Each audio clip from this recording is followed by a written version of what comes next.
Hello बच्चों, इससे पहले आपको मैंने बताया था अकाउंटिंग क्या होता है, what is accounting and transactions किसे कहते हैं हम। ट्रांजैक्शंस वही होती हैं जो इकोनॉमिक एक्टिविटीज होती हैं। तो आज हम पढ़ेंगे ऑब्जेक्टिव्स ऑफ अकाउंटिंग, यानी कि हम अकाउंटिंग क्यों करते हैं, क्या मोटिव है अकाउंटिंग करने का। अकाउंटिंग इज अ प्रोसेस, तो उस प्रोसेस को यूज करने का, अप्लाई करने का, फॉलो करने का क्या मोटिव है हमारा, वो पढ़ेंगे। और ये हम पॉइंट वाइज पढ़ेंगे। ये मैं आपको 4 पॉइंट्स में समझाऊंगी। जो फर्स्ट पॉइंट है वो है हमारा ऑब्जेक्टिव्स ऑफ अकाउंटिंग में to maintain systematic record of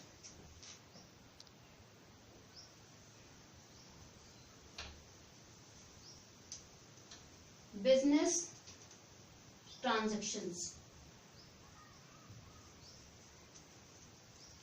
यानी कि बिजनेस ट्रांजैक्शन को सिस्टमैटिकली रिकॉर्ड करना। सिस्टमैटिकली मतलब, क्योंकि मैंने आपको बताया था ना जैसे कल कि हर ट्रांजैक्शन को हम क्लासिफाई करते हैं। हर ट्रांजैक्शन की अपनी एक जगह होती है।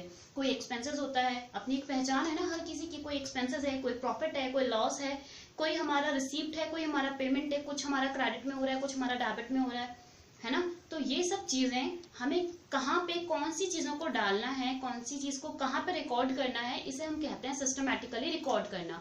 और यही प्रॉपरली मेंटेन करना काम होता है अकाउंटिंग का। अकाउंटिंग प्रोसेस में हम यही चीज फॉलो करते हैं, how to maintain the records of business transaction systematically. Second point है हमारा calculation of profit and loss. Calculation of profit and loss, यानी कि हाउ टू कैलकुलेट या कैलकुलेट प्रॉफिट एंड लॉस। यानी हम ये जानते हैं अकाउंटिंग प्रोसेस के द्वारा कि हमारे अकाउंट में, हमारे बिजनेस में प्रॉफिट हो रहा है या लॉस हो रहा है। वो भी तो हम अकाउंटिंग प्रोसेस के द्वारा ही जानेंगे, क्योंकि हम पहले सारी ट्रांजैक्शन को क्लासिफाई करेंगे, अंदर उनको रिकॉर्ड करेंगे, फिर देखेंगे हम समरी निकाल के। समरी निकालना ही एक तरीके से प्रॉफिट एंड लॉस निकालना होता है। तो समरी निकालते हैं हम, फाइनेंशियल पोजीशन निकालते हैं कि कैसा है हमारा कंपनी का status. That is known as calculation of profit and loss, कि हमें प्रॉफिट हो रहा है फर्म में या लॉस हो रहा है। और ये निकालने के बाद ही हम आगे की प्लानिंग कर पाते हैं कि आगे हम किस तरीके से अपनी प्रोसेस को करेंगे कि हमें नेक्स्ट टाइम प्रॉफिट हो। अगर इस बार लॉस हो रहा है तो अगली बार प्रॉफिट हो, और अगर इस बार प्रॉफिट हो रहा है तो अगली बार उससे भी ज्यादा प्रॉफिट हो। नेक्स्ट है हमारा ऑब्जेक्टिव, जिसे थर्ड ऑब्जेक्टिव कहते हैं हम, depiction of financial position.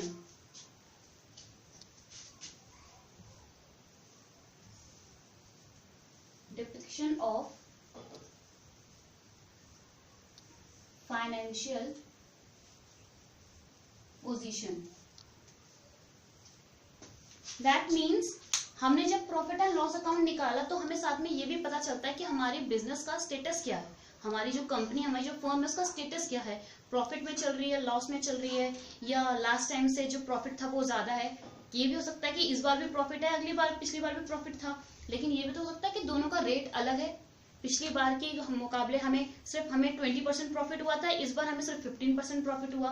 That means profit पिछली बार भी था, इस बार भी है, बट डिफरेंस क्या है कि पिछली बार से इस बार कम प्रॉफिट है। तो स्टेटस, हमारी कंपनी का क्या स्टेटस है बाकी कंपनियों के मुकाबले, क्योंकि हमारा अकाउंट्स में हम कंपेयर भी करते हैं। Comparing is also the process of accounting. तो कंपेयर करते हैं कि बाकी कंपनीज, बाकी फर्म्स के कंपैरिजन में हमारी फर्म का जो स्टेटस है वो कैसा है, नीचे है, ऊपर है, ठीक ठाक है, यानी कि एक तरीके से गुडविल हमारी कैसी है वो दिखाना। और last but not the least हमारा जो ऑब्जेक्टिव है वो है providing information to the users, यानी कि जिसको जरूरत है उनको देना। Providing accounting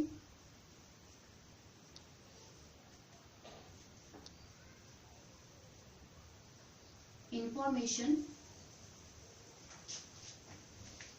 to the users। अब पहले हमें ये जानना जरूरी है कि यूजर्स कितने प्रकार के होते हैं, यूजर्स कौन होते हैं, क्या होते हैं। यूजर्स हमारे दो प्रकार के होते हैं, एक होते हैं इंटरनल, एक होते हैं एक्सटर्नल। इंटरनल यूजर्स में हमारे जो फर्म के एम्प्लॉइज या एम्प्लॉयर्स या हमारे ही फर्म के ओनर्स वो आ जाते हैं। इन्हें क्यों जरूरत पड़ती है अकाउंटिंग इंफॉर्मेशन की? ताकि ये जान सकें कि इस बात का जो प्लानिंग इन्होंने की थी प्रॉफिट कमाने के लिए वो सही बैठी है या नहीं बैठी है, और अगली बार उन्हें क्या प्लानिंग करनी है। इस बार उन्होंने क्या ऐसी मिस्टेक की थी कि जो अगली बार नहीं करनी है। अपनी फाइनेंशियल पोजीशन को देखना, सारे रिकॉर्ड्स को चेक करके उसके बाद ही तो वो बाद में प्लानिंग करते हैं आगे की। तो ऐसे ही इंटरनल यूजर्स जो होते हैं, हमारे एम्प्लॉयर्स, एम्प्लॉइज और हमारे जो ओनर्स होते हैं, उनको प्रोवाइड करना भी हमारा अकाउंटिंग का प्रोसेस होता है, ऑब्जेक्टिव होता है अकाउंटिंग का।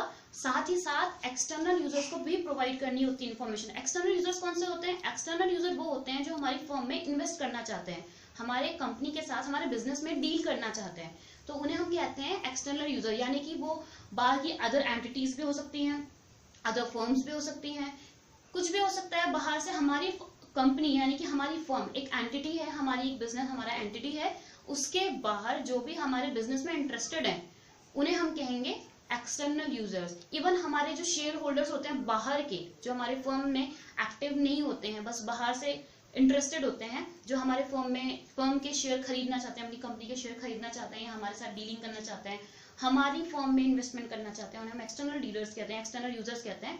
उनको भी तो अकाउंटिंग इन्फॉर्मेशन प्रोवाइड करना ज्यादा जरूरी होता है, क्योंकि जब हम उन्हें इन्फॉर्मेशन प्रोवाइड करेंगे तब उन्हें पता चलेगा कि हमारे फर्म की स्टेटस क्या है।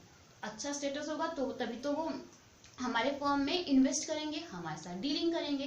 तो आज हमने पढ़े 4 ऑब्जेक्टिव्स, ठीक है, 4 ऑब्जेक्टिव्स ऑफ अकाउंटिंग, जो भी है to maintain systematic record of business transaction, calculation of profit and loss, depiction of financial position and providing accounting information to the users, both internal and external.